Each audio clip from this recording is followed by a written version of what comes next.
All right, everyone, we're moving on to a new chapter. We're moving on to chapter 8, which has to do with polynomials. Most of you guys are already familiar with some of the types of problems that we're going to be working on, but I still want you to take notes. So please make sure you have a notebook and a pen and pencil in front of you. So we're going to be adding and subtracting polynomials. You're going to be able to write polynomials in standard form, and don't worry, it is not the ax plus all of that fun stuff. It's not the a, b, c standard form. It is just a different type of standard form, a lot easier, and then we're going to add and subtract polynomials. So there are some new vocabulary terms that you might not be familiar with. So our first one's going to be polynomial, which is a monomial. You know what a monomial is. We did this at the beginning of chapter 7. So it's a monomial or sum of monomials. A binomial means there's two monomials put together, and a trinomial means three. Binomial, that bi usually means two, and then tri means three. So that's an easy way to remember it. The degree of a monomial is the sum of the exponents of all its variables. So the degree is when you add up all the exponents. Your degree of a polynomial is going to be the greatest degree of any term in the polynomial.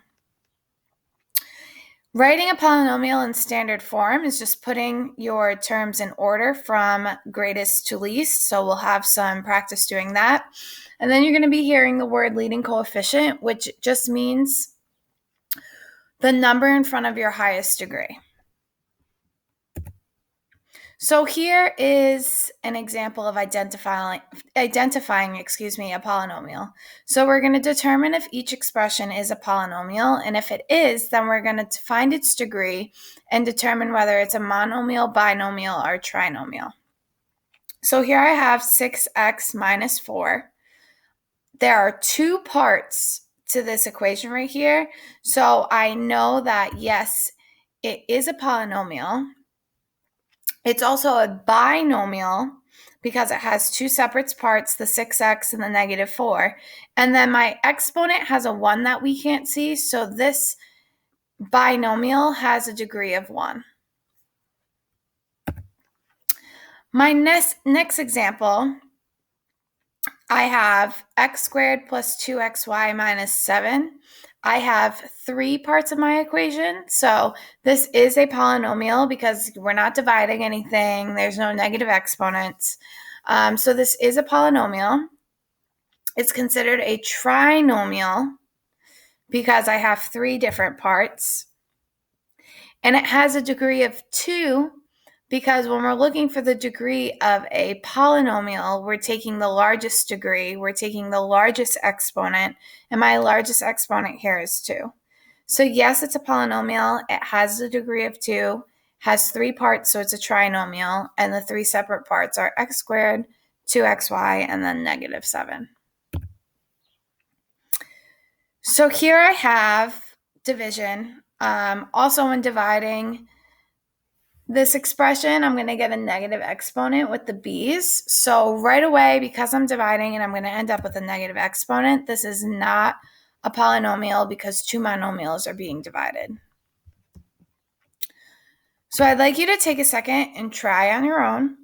Your first example is asking you to state whether 3x squared plus 2y plus z is a polynomial.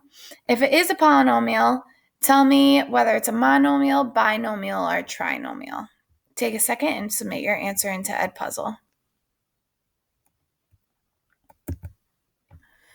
So if you guessed yes, excellent job, and it is a trinomial because there are three separate parts, our 3x squared, our 2y, and our z. Here's my second example, stating whether 4a squared minus b to the negative 2 is a polynomial. If it is a polynomial, we're going to identify it as a monomial, binomial, or trinomial. Please take a second and submit your answer into Edpuzzle. Now let's see whether it's a polynomial or not. It is not a polynomial because it has a negative exponent. So if you got that right, good job. And our last one, we're going to state whether AR minus 5S is a polynomial. And you're going to tell me if it is a polynomial, whether it's a monomial, binomial, or a trinomial. Take a second and submit your answer into Edpuzzle. AR minus 5S is a polynomial, and it is considered a binomial. We have two separate parts, that AR and negative 5S. So now we're going to go over how to write a polynomial in standard form. So I have 9x squared plus 3x to the 6 minus 4x in standard form, and we're going to identify the leading coefficient. So it's not in standard form yet. We have to put it in standard form. So the first thing that you're going to do, your first step, is to find the degree of each term. So for 9x squared, I have a degree of 2. For 3x to the 6th, I have a degree of 6. And for negative 4x, I have a degree of 1. Again, we're looking at our exponents when we're determining my degrees, okay? So x squared, degree of 2, x to the 6th, degree of 6, just x. We know there's a 1 that we can't see there. Now we're going to write our terms from greatest to least, so descending order, based off of their degrees, okay? So my answer is going to be 3x to the 6th plus 9x squared minus 4x. And our leading coefficient, so the number in front of the largest degree, is 3. Another example, that 3 is not supposed to be there. Another example is write 12 plus 5y plus 6xy plus 8xy squared in standard form. Identify the leading coefficient. So we're going to find the degree of each term. So 12 has no degree, so it's 0. 5y, my y has one exponent, so it has a degree of 1. 6xy has an x and a y, each have an exponent of 1, so we have to add those together. So this really has a degree of 2. And then 8xy squared, x has a degree of 1, y is squared, so 1 plus 2 is 3. So now we have to write our terms in descending order. Some of you may be asking, well, why are we adding the exponents together since both of my bases are different? We're not solving for the polynomial and we're not solving for the expression. We're just looking for degree, and for degree, you just add all the exponents together regardless of their base. So now to write this in descending order, we are going to have 8xy squared plus 6xy plus 5y plus 12, and my leading coefficient is going to be 8. Make sure we're taking notes on all of this, guys, okay? This is really important, and it's going to help you with an upcoming quiz. So now I'd like you to take a jab at trying to solve this on your own. You're going to write negative 34x plus 9x to the 4th plus 3x to the 7th minus 4x squared in standard form. Take a second and submit your answer into Edpuzzle. Hopefully you got it right. If you did, you would have gotten the answer to be 3x to the 7th plus 9x to the 4th minus 4x squared minus 34x. We put our expressions and our terms in order by greatest to least, by our exponents.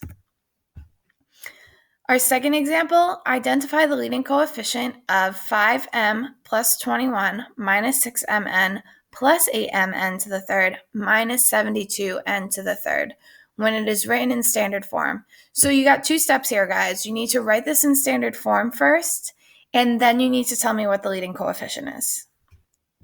Take a second and submit that into Edpuzzle.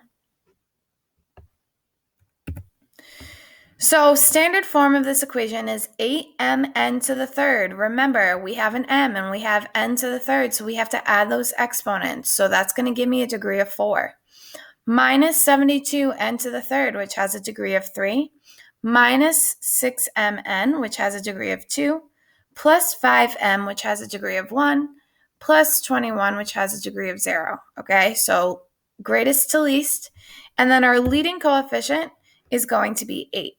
So this one was a tricky one. Some of you might have put negative 72 because of that n to the third, but we have to keep into consideration our mn to the third has a degree of 4. So now we're going to add polynomials. You guys are used to this, so hopefully this will be really easy. So we're going to group our like terms. So I have 7y squared plus 2y minus 3 plus 2 minus 4y plus 5y squared. So we're going to group our like terms. The first thing I did was I changed the color to identify which ones are the same. So 7y squared plus 5y squared go together. 2y minus 4y goes together. And then negative 3 plus 2 goes together. Notice I took the negative or the subtraction sign with the 4y. It is attached to the 4y. Same with the 3, so you cannot omit negatives. Once we combine like terms, 7y squared plus 5y squared gets me 12y squared. 2y minus 4y gets me negative 2y. And then negative 3 plus 2 gets me negative 1. I'd like you to try one on your own. We have 3x squared plus 2x minus 1 plus negative 5x squared plus 3x plus 4. Go ahead, combine your like terms and tell me what your final answer is. You can submit it into Edpuzzle. If you answered correctly, you should have gotten your answer as, well, we're going to group them together, right? So 3x squared minus 5x squared plus 2x plus 3x plus negative 1 plus 4, combining our like terms. Once you combine those like terms and simplify, you get negative 2x squared plus 5x plus 3. Pretty straightforward. We've done this in class before.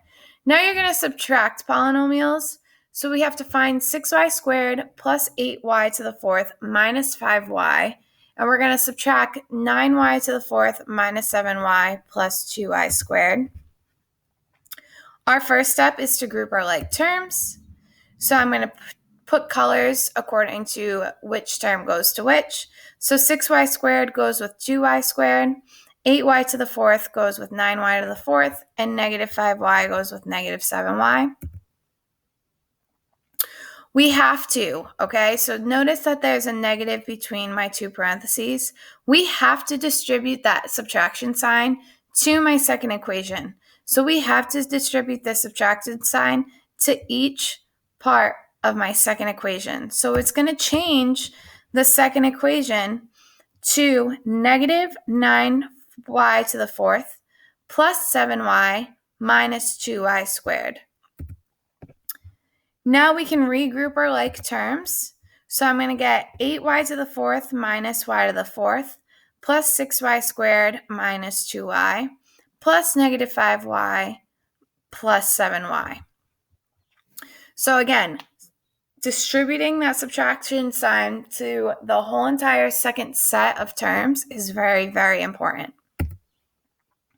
And now we're going to combine our like terms. So I'm going to have negative 1 y to the fourth, or just negative y to the fourth, plus 4y squared plus 2y. I'd like you to try one on your own. You have 3x to the third plus 2x squared minus x to the fourth. You're going to subtract that to x squared plus 5x to the third minus 2x to the fourth. Take a second, do this out in your notebook, select your best answer on Edpuzzle.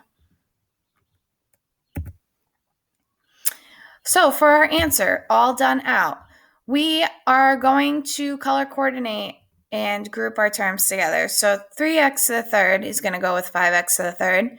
2x squared is going to go with x squared. And then x to the fourth is going to go with 2x to the fourth. Then I need to distribute that minus sign. I need to distribute that negative to each part of the second set of terms. So it's now going to become, once I distribute the negative to x squared, it's going to become negative x squared. When I distribute this negative to 5x 5x cubed, it's going to become negative 5x cubed. When I distribute that negative to 2x to the fourth, it's going to become plus 2x to the fourth because a negative times a negative is a positive. Now we can regroup our terms, so I get negative x to the fourth plus 2x to the fourth. Then plus 3x to the third minus 5x to the third plus 2x squared minus x squared. So I'm going to get x to the fourth minus 2x to the third plus x squared as my final answer. Hopefully you guys got those all right and you wrote everything down. There will be a practice Google form coming out sometime next week. And I hope you guys, this refreshed your memory.